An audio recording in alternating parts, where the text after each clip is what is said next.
Entre retard important, scandale humain et risques environnementaux, le méga projet NEOM en Arabie Saoudite est en train de virer au cauchemar selon certains témoignages. Mais alors, de quoi parle-t-on et pourquoi est-ce que ce projet futuriste est tant critiqué? Alors, on en a déjà parlé, mais là, vous allez le voir, il y a du nouveau. Salut, c'est Hugo, j'espère que vous allez bien, j'espère que vous avez passé un bon week-end. On est parti ensemble pour une nouvelle plongée dans l'actualité en une dizaine de minutes. Alors déjà, reprenons très rapidement les bases. C'est quoi le projet NEOM? Lancé en 2017, le projet NEOM a pour objectif de construire une mégalopole en plein désert de l'Arabie Saoudite, un projet estimé à 500 milliards de dollars. Et ce projet, il comporte en fait plusieurs villes, comme par exemple Trojna, qui est une station de ski installée dans une région montagneuse d'Arabie Saoudite. On peut aussi citer Sindala, qui est une station balnéaire de luxe sur la mer Rouge et qui a été d'ailleurs inaugurée en octobre dernier.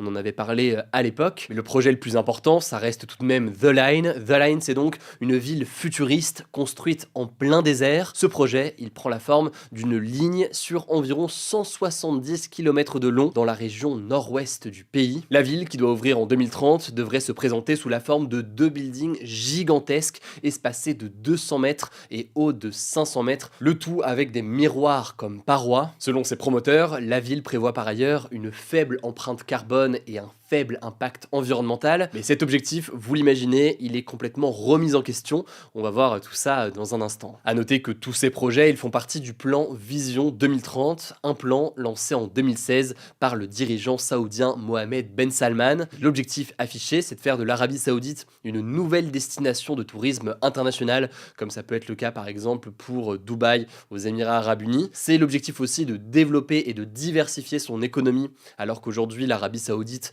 repose encore énormément sur le pétrole. Et son dernier objectif, c'est d'améliorer l'image du pays à l'international, alors que les violations de droits de l'homme, notamment, sont encore extrêmement nombreux. Mais le premier problème, c'est que le projet NEOM cumule les retards et la faisabilité du projet est aujourd'hui pas mal remise en question. En fait, les échéances ne seront absolument pas respectées. Par exemple, The Line, avec son mur qui devrait finalement mesurer 2,4 km en 2030 contre les 170 km de long qui étaient initialement prévus. De la même façon, au départ, la ville devait accueillir près d'1 million d'habitants en 2030, puis près de 9 millions d'habitants d'ici à 2045. Finalement, elle n'en accueillera que 300 000 en 2030. Il y a donc du retard dans sa mise en place. Et derrière ces retards, il y a tout d'abord des contraintes financières avec le prix du baril de pétrole qui n'est pas assez élevé pour permettre à l'Arabie Saoudite d'équilibrer son budget. Il y a aussi un manque d'investisseurs étrangers qui sont prêts à s'engager dans le projet. Il y avait une attente importante de ce point de vue-là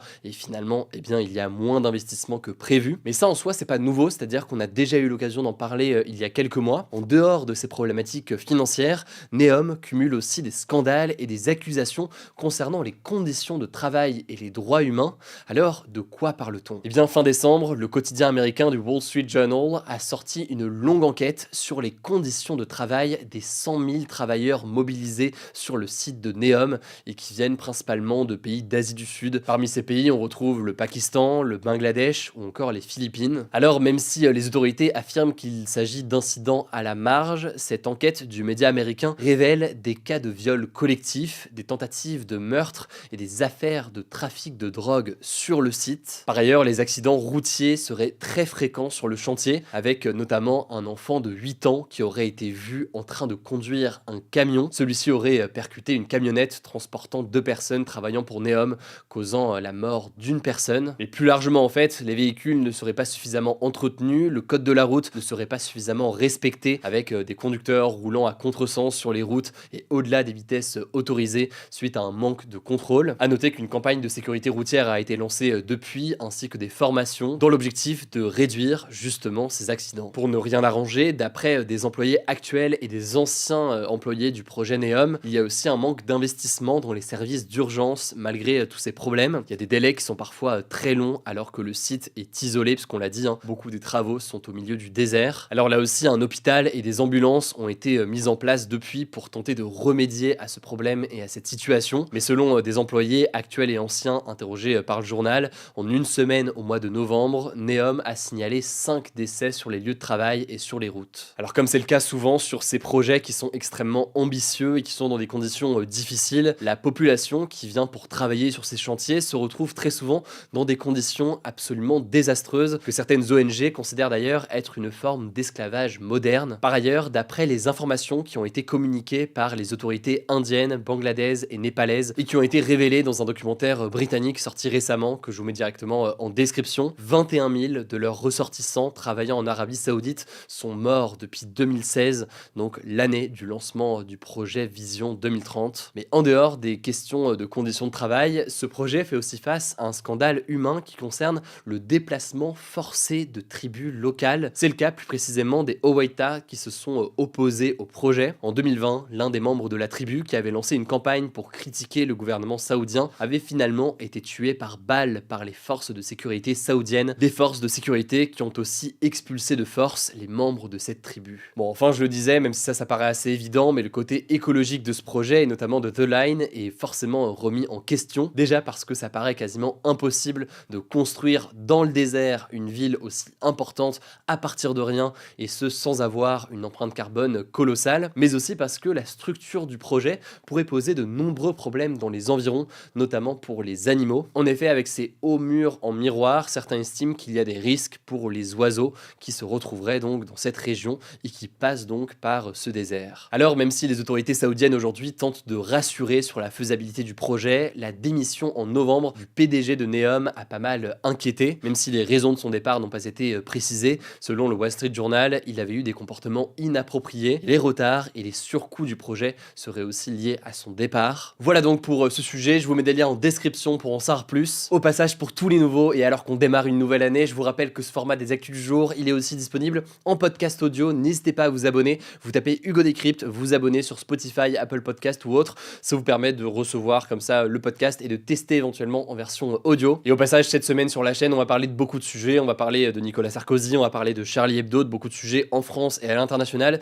Mais on prend toujours vos suggestions de sujets dans les commentaires. Je vous laisse avec Blanche pour les actualités en bref et je reviens juste après pour le flashback du jour. Merci Hugo et bonjour à tous. On commence avec cette info. Ce lundi s'ouvre le très attendu procès de l'ancien président Nicolas Sarkozy dans l'affaire des financements de sa campagne électorale de 2007. Nicolas Sarkozy est jugé aux côtés de 12 co-accusés dans un procès qui durera jusqu'en avril. L'ancien président est jugé pour financement illégal de campagne électorale, corruption passive, recel de détournement de fonds publics et association de malfaiteurs. Concrètement, il est accusé d'avoir accepté en 2006 un don du dirigeant libyen de l'époque, Mouammar Kadhafi, à hauteur de 50 millions d'euros pour financer sa campagne électorale de 2007. En échange, il aurait promis des contreparties économiques et diplomatiques pour la Libye, ce qui serait alors de la corruption, ce qui est illégal. Nicolas Sarkozy, qui a toujours nié les faits, risque jusqu'à 10 ans de prison et 375 000 euros d'amende, ainsi que l'interdiction d'exercer une fonction publique. Pour plus de détails, on vous prépare une vidéo d'1 heure sur le sujet qui sera publiée ce week-end sur notre chaîne Grand Format. Restez connectés. Deuxième actu, je voulais qu'on fasse un point sur la situation au Proche-Orient. Israël poursuit ses bombardements sur la bande de Gaza malgré la reprise ce week-end des négociations au Qatar avec le Hamas pour une trêve. Au moins 88 personnes ont été tuées à Gaza en l'espace de 24 heures entre ce samedi et ce dimanche, selon le ministère de la Santé du Hamas. Alors au sujet des négociations, un responsable du Hamas a annoncé à l'AFP ce dimanche que le mouvement palestinien se tenait prêt à libérer 34 otages israéliens dans la première phase d'un plan d'échange de prisonniers. Le Hamas a précisé que ces otages allaient être sélectionnés dans une liste fournie par Israël qui comporte tous les otages, femmes, malades, enfants et personnes âgées israéliens. Selon l'agence de presse Reuters, Israël et le Hamas négocieraient encore le nombre et l'identité des prisonniers palestiniens qui seront libérés en échange. De son côté, le premier ministre israélien Benjamin Netanyahou a affirmé dans un communiqué que, je cite, « Contrairement à ce qui a été rapporté, le Hamas n'a toujours pas fourni une liste d'otages. On suivra ça. » Troisième actu, en Autriche, un pays situé au centre de l'Europe, le camp conservateur s'est dit prêt à négocier avec l'extrême droite qui est arrivée en tête aux dernières élections législatives de septembre pour former un nouveau gouvernement. Ce parti d'extrême droite, c'est FPO et il a obtenu la majorité relative lors des élections législatives. Jusqu'ici, le projet du parti conservateur, qui était donc au pouvoir, était de créer un gouvernement centriste avec les libéraux et les sociodémocrates, mais ça s'est soldé par un échec. En parallèle, le chancelier autrichien, donc le chef du gouvernement, Karl Nehammer, a annoncé la démission de son poste ainsi que de la tête de son parti OVP. Le nouveau président du parti par intérim, Christian Stocker, a déclaré que le pays a besoin d'un gouvernement stable aujourd'hui et qu'ils ne peuvent continuer de perdre du temps qu'ils n'ont pas. De son côté, le président autrichien, Alexander Van der Bellen, a rencontré ce lundi le président du FPO, Herbert Kickl,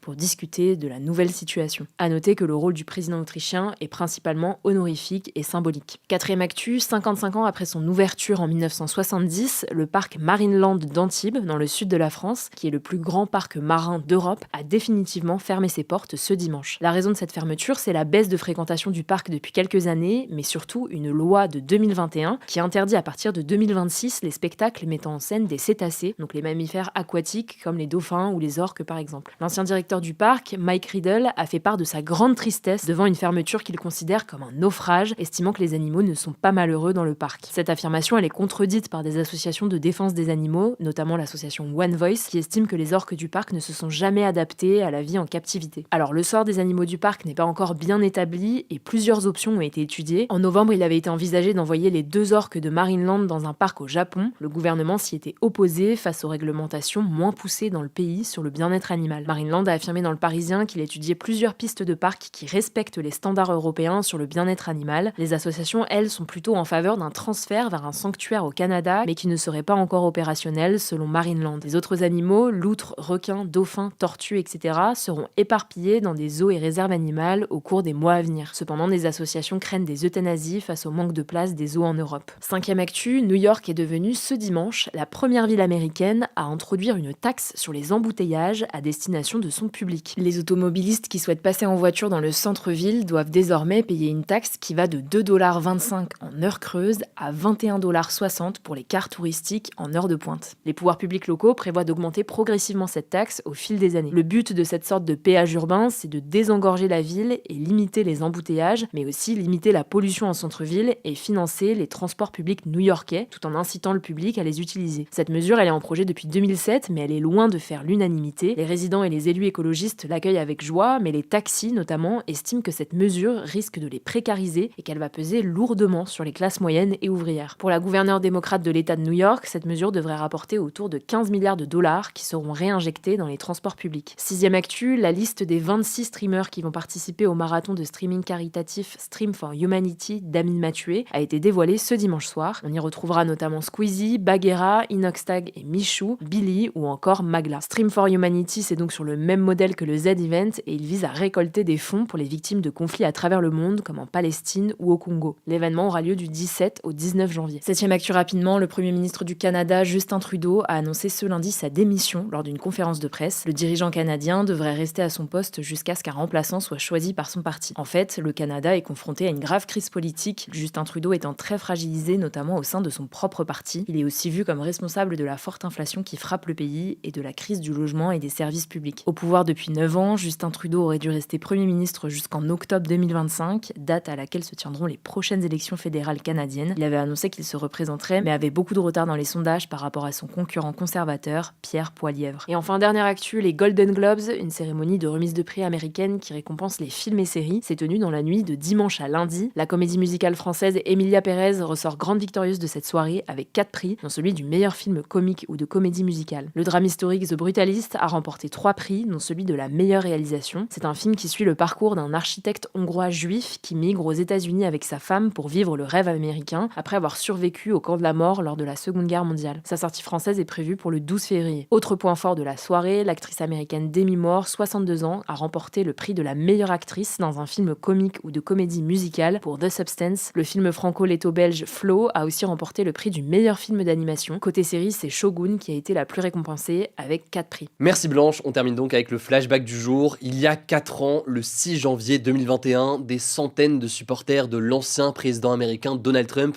envahissaient le Capitole à Washington DC, un lieu hautement symbolique puisque c'est ici que l'on retrouve le Parlement américain. Leur objectif était d'empêcher la certification de la victoire de Joe Biden à l'élection présidentielle de 2020. En tout, c'est plus de 1250 personnes qui ont été reconnues coupables pour leur participation à cet assaut qui a fait 5 morts. Par ailleurs, près de 650 personnes ont été condamnées à des peines de prison allant jusqu'à 22 ans de prison et 250 personnes sont encore en prison aujourd'hui. Alors début décembre, au cours d'une interview accordée aux médias américains NBC News, Donald Trump avait laissé entendre qu'il pourrait gracier plusieurs de ses partisans qui ont participé à l'assaut. Donald Trump lui-même était visé par une enquête, mais il semble avoir évité toute poursuite judiciaire depuis son élection. On vous tient au courant évidemment dans les prochains jours. Voilà en tout cas pour les actualités aujourd'hui. Je le disais, ce format est aussi dispo en version podcast sur toutes les plateformes et on est aussi très présent sur Instagram. Je pense que vous le savez, le nom du compte c'est Hugo Décrypte. Prenez soin de vous, prenez soin de vos proches et puis on se dit à demain pour une nouvelle vidéo.